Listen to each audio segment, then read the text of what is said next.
আমি এখন এমন একটা দ্বীপে আছি যেখানে শুধু সাপেদের রাজত্ব, কিন্তু আমি এর থেকেও ভয়ঙ্কর জায়গায় যাব, যেমন বরফে ঢাকা একটা খাড়া পাহাড়ে উঠবো। আমি পড়ে যাবো, আমাকে নামাও নামাও। এমন একটা রাস্তায় গাড়ি চালাবো যেখানে প্রচুর মানুষ মারা গেছে। আমরা মৃত্যু থেকে আর 7 ইঞ্চি দূরে আছি। ভয়ঙ্কর শার্কদের সাথে কেজ ছাড়াই সুইমিং করব এবং আরো অনেক কিছু। আর শুরু করব এই কেজ থেকে, একটা আফ্রিকান সাফারির মাঝখানে যেখানে অনেক সিংহ, চিতা, হিপো এবং আরো অনেক প্রজাতি যেগুলো আমাদেরকে মেরে দিতে পারে। আমরা এটা কেন করছি? কারণ আমরা পৃথিবীর সব থেকে ভয়ানক 5টা জায়গায় যাব। আমি একটা সিংহ দেখতে পেয়েছি।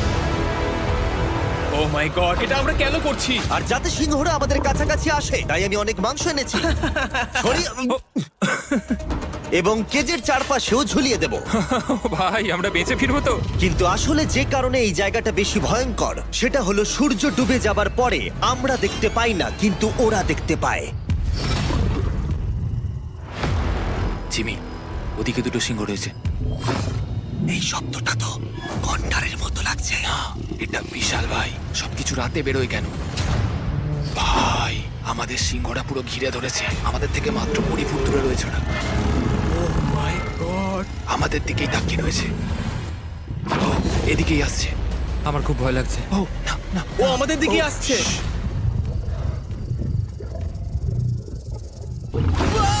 সিংহগুলো আমাদের চারপাশে ঘুরেই যাচ্ছিল। আমরা হয়তো এই ভিডিওটা করতে গিয়ে মারাই যাবো। আর এটা তো সবে শুরু, কারণ এই ভিডিওতে পরের জায়গাগুলো আগের জায়গার থেকে আরো অনেক বেশি ভয়ানক হতে চলেছে। শেষে থাকবে এমন একটা দ্বীপ যেটা সম্পূর্ণ বিষাক্ত সাপে ভরা। আর এবার আমরা আইস ক্লাইম্ব করব একটা বিশাল ভয়ানক ঠান্ডায় জমে যাওয়া জলপ্রপাতে। সবাই তৈরি হয়ে নাও, এবার একটা দারুণ অভিজ্ঞতা হবে। এই হেলিকপ্টারটা এখন ফিরে যাচ্ছে। আমরা পাহাড়ের মাঝখানে রয়েছি। আমরা এখানে কি করব? পরে দেখা হচ্ছে। এখন আমরা আইস ক্লাইম্ব করার জন্য তৈরি, আর এখান থেকে ফিরে আসার কোনো উপায় নেই। এই দুটোর মধ্যে যে কোনো একটা পথ দিয়ে এই বিশাল খাড়া পাহাড়ে উঠতে হবে এই ব্লেডেড বুটস আর এই আইস পিক্সের সাহায্যে। আমার জীবনে করা এটা সবথেকে ভয়ানক জিনিস। আমার জন্য প্রার্থনা করো। জিমি, তুমি চাও আমরা এই পাহাড়টা চড়ে ওপরে উঠি? হ্যাঁ, এটা অসম্ভব। সত্যি কথা বলতে আমার মনেই হচ্ছিল না এটা আমরা করতে পারবো। তারপর নোলানের সাথে যা হলো তাতে আমরা আরো বেশি ভয় পেয়ে গেলাম। আমি পারবো না বন্ধুরা, একটু দাঁড়াও।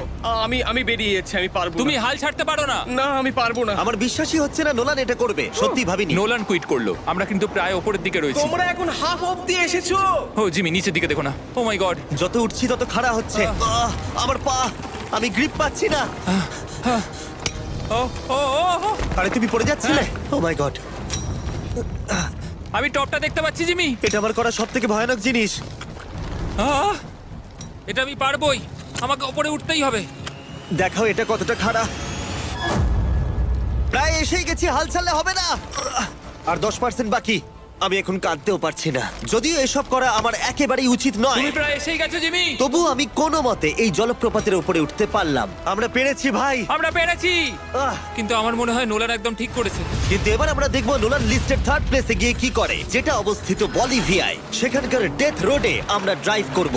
আর এখন আমরা রয়েছি পৃথিবীর সবথেকে বিপজ্জনক রাস্তায়। এই জায়গাটা যে কোনো স্কাই স্ক্রিপারের থেকে অনেক বড়। আমি বুঝতে পারছি না আমরা কেন এখানে এলাম। মিথ্যে বলছি না, এই রাস্তায় অনেকজন মারা যাওয়ার কারণে এই রাস্তাটা 1 যুগ আগেই বন্ধ করে দেওয়া হয়েছিল। এই রাস্তায় গড়ে প্রতি বছর 300 জন মারা যেত, কিন্তু আমাদের কাছে গভর্নমেন্ট পারমিশন রয়েছে, তাই আমরা এই রাস্তা দিয়ে যেতে পারি। পারমিশন না পেলে খুব ভালো হতো। চিন্তা করো না, কিচ্ছু হবে না, না। আমার তো চিন্তা হচ্ছে।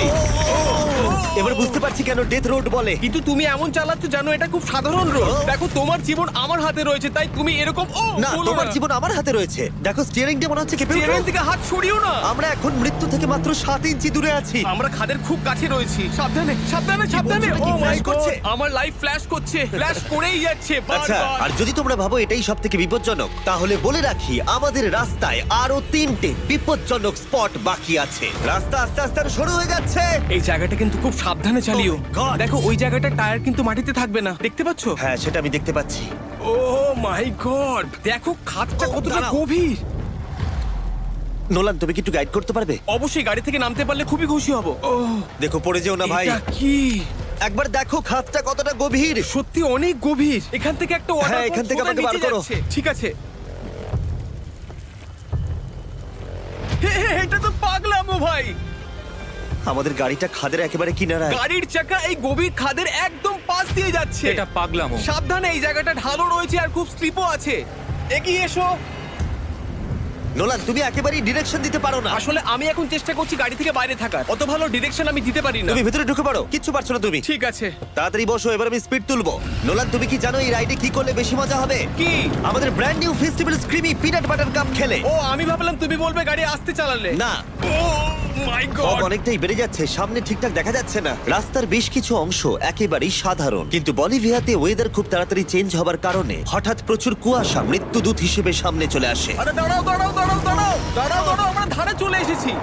আমি ভালো করেছি তো? না, আর একটু হলে কিন্তু আমরা পড়ে যেতাম। খাদের খুব কাছে আছি। ঠিক আছে, তাহলে এদিক দিয়ে বের করি। ঠিক আছে, একটু দূর দিয়ে চলো। হ্যাঁ আরে, ঠিক আছে। ওটা কিসের আওয়াজ হচ্ছে? আমরা অনেক কাছ দিয়ে যাচ্ছি। আমি ভাবলাম সবকিছু একসাথে মিক্স করি আর বের করি আমাদের নিজেদের ফেস্টিভ্যাল কাপ। এই কাপের সব থেকে ভালো জিনিস হলো আমরা পিনাট বাটার জার থেকে সরাসরি বের করে ইউজ করি। দেখো কতটা জ্যাব আছে, এটা দারুণ খেতে। এছাড়াও এর মধ্যে আমরা ফেস্টিভ্যালস চকলেট দিয়েছি। তোমরা হয়তো জানো না, ফেস্টিভ্যালস এর কৃষকদের আমরা যথেষ্ট পারিশ্রমিক দিই। আমরা ফেয়ার ট্রেড সার্টিফাইড বিন ব্যবহার করি। আমরা একেবারেই শিশু শ্রমিক সমর্থন করি না। ও মাই গড, এই তিনটে জিনিসই কোনো আমেরিকান চকলেট কোম্পানি করে না। নোলান, হ্যাঁ এক যুগ তো কেটে গেছে, দেখে নাও ব্রিজটা ঠিকঠাক আছে কিনা। ঠিক আছে। আমি শিওর হতে চাই যে এটা ভেঙে পড়বে কিনা, কারণ আমি মরতে চাই না। নোলান, ব্রিজটা পরীক্ষা করো, সব ঠিক আছে? হ্যাঁ ঠিক আছে। বিগ চকলেট তাদের কৃষকদের মজুরি কম দেয় আর শিশুদের দিয়ে কাজ করায়। শুধুমাত্র পশ্চিম আফ্রিকাতেই লক্ষ লক্ষ শিশু শ্রমিক রয়েছে যারা কোকো ফার্মে কাজ করে। তাই তোমাদের এটা খাওয়া উচিত শুধুমাত্র স্বাদে দারুণ বলেই নয়, বরং চকলেট ইন্ডাস্ট্রিকে একটা বার্তা দেওয়ার জন্য। তোমাদের কৃষকদের যথেষ্ট পারিশ্রমিক দাও আর শিশু শ্রমিক প্রতিকার করো। এটা তো পাগলামো ভাই। আমরা ডেথ রোড সার্ভাইভ করলাম। এখন অবধি আমরা সার্ভাইভ করেছি, কিন্তু পরের বোনাস প্লেসে কার্ল আর নোলান শার্কে ঘেরা সমুদ্রের একেবারে মাঝখানে যাবে। আর কিছু কারণবশত জলে কেজের মধ্যে থাকবো না। হ্যাঁ, ইউজুয়ালি আমরা এটাই ব্যবহার করি, কিন্তু এবারে আর করব না। এখানকার শার্কগুলো অতর্কিতে আক্রমণের জন্য বিখ্যাত, আর এটাই এই জায়গাটাকে ইউএস এর সব থেকে বিপজ্জনক করে তুলেছে। বিশ্বাসই হচ্ছে না আমরা এটা করতে চলেছি। ও মাই গড, এগুলো তো অনেক বড় শার্ক। ও মাই গড। ভাই, আমরা এটা কেজ ছাড়া কেন করছি? ভাই, তোমার পেছনে পেছনে। ও মাই গড, এটা অনেক বড়। নোলান, এক্ষুনি ভাই, নামো। আমার ইচ্ছা করছে না, আমি যেতে চাই না। সত্যি আমি মরতে চাই না ভাই, মরতে চাই না। ও মাই গড, এটা তো অনেক বড়। ঠিক আছে ঠিক আছে ভাই, এই শার্কগুলো তো দ্বিগুণ বড়। আমি আর যাচ্ছি না, হয়ে গেছে। কিন্তু দ্বিতীয় বিপজ্জনক জায়গার কাছে এটা কিছুই নয়, যেটা অবস্থিত অ্যামাজন রেন ফরেস্টের একেবারে মাঝখানে। এখানকার সৌন্দর্য দেখে বোঝা যাবে না জায়গাটা কতটা বিপজ্জনক, কারণ কিছু মুহূর্তের মধ্যেই এই জায়গাটা এরকম থেকে এরকম হয়ে যেতে পারে। একটু ঝড় বৃষ্টি হলেই এখানে জলস্রোত নেমে আসে এবং গোটা এলাকা ভাসিয়ে দেয়। আর আজকে আমরা দেখব গোকটা ক্যাটারাক্টস ওয়াটারফল, যেখানে জলস্রোত নেমে আসছে 1000 ফুট ওপর থেকে নিচে জলাশয়ের মধ্যে। আর এই মেঘলা দিনে আমার সাথে এসেছে এই যে এরা। এ হলো হেজ, 70 দিন জঙ্গলে কাটিয়েছিল। এ হলো বেলি, যে কিউবে 100 দিন কাটিয়েছিল। আমরা এখন অনেক ভয়ঙ্কর জিনিস করতে চলেছি, যেখানে মৃত্যুর সম্ভাবনাও আছে। না মানে সেটা এসো, জিরো এসো, নয়। এসো তোমরা, চলো যাওয়া যাক। আর অনেকক্ষণ পরে আরো অনেকক্ষণ পরে সাবধানে। সব থেকে পিচ্ছিল জায়গায় ট্রেক করা, বিশাল খাড়া জায়গায় যাওয়া যেখানে এখনো মানুষের পা পড়েনি। বেঁচে গেছি। আমরা শেষ পর্যন্ত গন্তব্যে এসে পৌঁছলাম। এটা একটা ওয়াটারফল, দেখতে পাচ্ছ তোমরা? মানে একবার যদি স্লিপ খেয়ে দারুণ পড়ো লাগছে। তাহলে তোমরা শেষ। আর গাইডের সাহায্যে আমরা নদীটা সুরক্ষিতভাবে পার করলাম। এই দেখো, উই! আর তারপরে আমরা কিছু দড়ি সংগ্রহ করলাম, যাতে আমরা ওয়াটারফলের নিচ অব্দি দেখতে পারি। নিচ দেখতে পাচ্ছ? ওয়াও, এটা দারুণ লাগছে। হা! কিন্তু যেমনটা আমি আগে বলেছি, এই জায়গাটা দেখতে যতটা সুন্দর, এক মুহূর্তের ব্যবধানে এটা প্রচন্ড ভয়ঙ্কর হয়ে উঠতে পারে। এখন বিশাল পরিমাণে ঝড় বৃষ্টি শুরু হয়ে গেল। এই জন্যই এটাকে পৃথিবীর সব থেকে ডেঞ্জারাস প্লেস বলা হয়। এই ওয়াটারফলটা এখন আস্তে আস্তে অনেকটা ছড়িয়ে যাবে, অনেকটা জল বেড়ে যাবে, সবকিছু ভাসিয়ে দেবে। এখানে এখন জল অনেক বেড়ে যাবে আর আমাদের বেরোতে হবে। আমরা কি রোপগুলো ব্যবহার করে ওয়াটারফলের পাশ দিয়ে নিচে নামবো? না, একদমই নয়, এটা খুবই বাজে আইডিয়া জিম। আমরা এখন জঙ্গলের মাঝে ফেসে গেছি, এটা তো বাজে ব্যাপার। কত রিস্ক আছে। জিমির দিক দিয়ে কিন্তু কাদা আসছে, অনেক কাদা। আর যে কোনো মুহূর্তে এখানে বাজও পড়তে পারি। আর সত্যি আমি চাই না তুমি মরে যাও। তাই আমাদের ইউটিউব ভিডিও এমার্জেন্সি অপারেশনে বদলে গেল। একটাই উপায় আমরা বেরোতে পারবো, একই পিচ্ছিল এবং খাড়া পথ দিয়ে আমাদের ফিরতে হবে। আর কিছুক্ষণ বৃষ্টি হলে এই জলস্রোত সবকিছু ভাসিয়ে দেবে। তোমরা দেখতে পাচ্ছ জলের পরিমাণ অনেকটা বেড়ে গেছে, আমাদের রাস্তাও ব্লক হয়ে গেছে। আমাদের এই দড়ির সাহায্যে বেরোতে হবে, অনেকটা সময় লাগছে। তোমাদের মনে আছে যখন আমি এই নদীটা পার করছিলাম আর হাসছিলাম? হুই! এখন আর একদম মানে দেখো আমি মজা করছি না। এই দড়িটা ধরো আর নিজেকে ঠেলে ওপরের দিকে ওঠো। আমাকে মরতে দিও না। আর অনেকক্ষণ পরে জল আর কাদার বন্যায় ট্রেকিং করে আমরা এই পাহাড় থেকে প্রাণে বেঁচে ফিরলাম। এখন আমরা পৃথিবীর সব থেকে মারাত্মক জায়গায় যেতে চলেছি। আমাদের লিস্টে পৃথিবীর ভয়ঙ্করতম জায়গার মধ্যে 1 নম্বর। আর এই ভিডিওটা সব থেকে ভালোভাবে শেষ করার জন্য আমরা এসেছি পৃথিবীর সব থেকে বিপজ্জনক আইল্যান্ডে। কেন এমন আইল্যান্ডে আছি যেখানে কিলিং মেশিন ভর্তি? মনে হয় আমরা মরবো। Bye bye. এখন থেকে অফিসিয়ালি আমরা কাল অবধি আছি। এটা সত্যি, আমরা পৃথিবীর সব থেকে বিপজ্জনক আইল্যান্ডে সারা রাত কাটাবো। আর আমাদের প্রতি পদক্ষেপে থাকবে অজস্র সাপ। শুধুমাত্র স্পেশালাইজড পোশাক আমাদের বাঁচাবে এই সমস্ত ভয়াবহ বিষধর সাপের হাত থেকে। যে কোনো জায়গায় সাপ থাকতে পারে, তাই না? হ্যাঁ জিমি, কি হবে যদি কোনো সাপ আমাদেরকে কামড়ে দেয়? বেসিক্যালি যেই বিষ তোমাদের রক্তে এসে মিশবে, তোমাদের স্কিনের কালার চেঞ্জ হয়ে যাবে আর 1 ঘন্টার মধ্যে তোমরা মারা যাবে। এটা খুবই ভয়ের বিষয় যে আমি যে কোনো সেকেন্ডে মরে যেতে পারি। এটা পাগলামো ভাই। গোটা আইল্যান্ডটা কিলিং মেশিন দিয়ে ভর্তি। এটা কিন্তু দারুণ মেশিন দিয়ে ভর্তি। এটা কিন্তু দারুণ ব্যাপার। ওপর থেকে কিন্তু দারুণ লাগছে জায়গাটা। তুমি এখান থেকে পড়ে গেলে কিন্তু মরে যাবে। হ্যাঁ সেটা আমি জানি। সবাই খুব সতর্ক থেকো। তোমরা হয়তো ভাববে স্নেক আইল্যান্ড নাম বলে এখানে হাজার হাজার সাপ ওপেন ঘুরে বেড়াবে, কিন্তু মাটিতে বসবাসকারী প্রাণীদের সাপগুলো মারার পরে ওরা এখন গাছের পাখিদের শিকার করে, কারণ এখন ওরাই একমাত্র জীবিত শিকার। এখন আমরা অফিসিয়ালি জঙ্গলে প্রবেশ করছি। যে কোনো মুহূর্তে সাপ গাছ থেকে লাফ দিয়ে আমাদেরকে কামড়াতে পারে। এতক্ষণ পায়ের চিন্তা করছিলাম, এখন তো গাছ থেকে সাপ পড়ারও আশঙ্কা রয়েছে। এটা পাগলামো ভাই।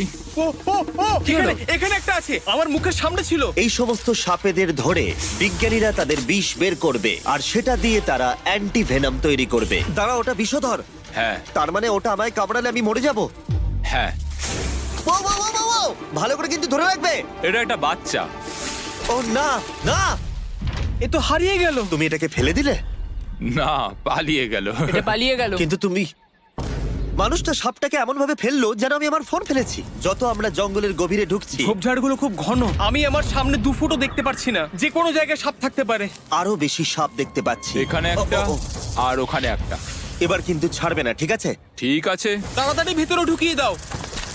এই সাপের বিষ কতজন মানুষের জীবন বাঁচাতে পারে? প্রায় 1000 জনের। ও, এটা তো অসাধারণ। সারা বিশ্বের যত অ্যান্টিভেনম পাওয়া যায় তার 90% ব্রাজিল থেকেই পাওয়া যায়। তার মানে হলো যতগুলো সাপ আমরা ধরবো তত হাজার মানুষের জীবন বাঁচবে। জিমি, ওখানে আরেকটা সাপ রয়েছে। ও মাই গড, এটা তো বিশাল। আমরা অনেক খুঁজে পাচ্ছি, ওরা বাইরের দিকে তাই আসছে। দিনের বাকিটা সময় আমরা এই বিষাক্ত সাপগুলোকে ধরতে সাহায্য করলাম। এমনকি আমরা বিজ্ঞানীদের রিসার্চেও সাহায্য করলাম। দেখো, এই সাপটা মাটি থেকে 15 ফুট উপরে রয়েছে, আর সায়েন্টিস্টরা আমাদের গাছটাকে নাড়াতে বললো যাতে এটা নিচে পড়ে যায়। এই গাছগুলোর নিচে আমি কখনোই ক্যাম্পিং করব না। ও তো একটুও নড়ছে না। অনেকগুলো জীবন বাঁচাতে হলে আমাদের অ্যান্টিভেনম দরকার। অন্ধকার ঘন হয়ে এলে আমরা সার্ভাইভ করার দিকে মন দিলাম। এবার ক্যাম্পিং এর সময়। ক্যাম্প সেটআপ হয়ে গেল, যদিও আমি সত্যিই জানি না এই ক্যাম্পগুলো স্নেক প্রুফ কিনা। আমরা এখন ঘুমোবো সাপেদের মাঝে, একটু ভয় লাগছে। এখন আমরা ঘুমোবো আর আশা করব আমাদের টেন্টে কোনো সাপ ঢুকে পড়বে না। খুবই ভয় লাগছে। আমি বাড়িতে গিয়ে শান্তিতে ঘুমোতে চাই। তাই আমাদের মনে একটাই চিন্তা ঘুরপাক খাচ্ছিল, যত তাড়াতাড়ি সম্ভব এখান থেকে বেরোতে হবে। আমি শুধু বাড়ি যেতে চাই।